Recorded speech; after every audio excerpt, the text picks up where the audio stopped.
83 Low pressure lockout. What's the brand and model of your HVAC unit? How old is it? Carrier. How long has this been going on with your Carrier unit? What have you tried so far? About 4 hours. I replaced the air filter. Anything else we should know to help you best?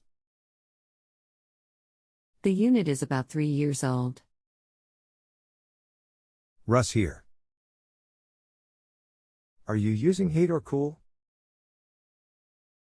Turn power off to outside and inside unit. This will reset faults.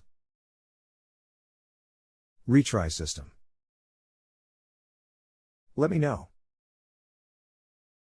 Several things can cause low pressure lockout. Let's try the reset first.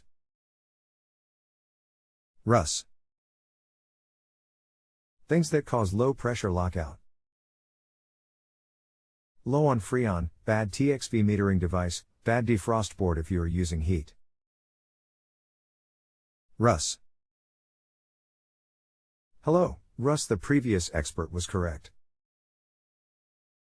Post back if you want to go further. I've been in the business over 40 years. If you have a home improvement or appliance question and want to chat with an expert now, visit justanswer.com/YTHI.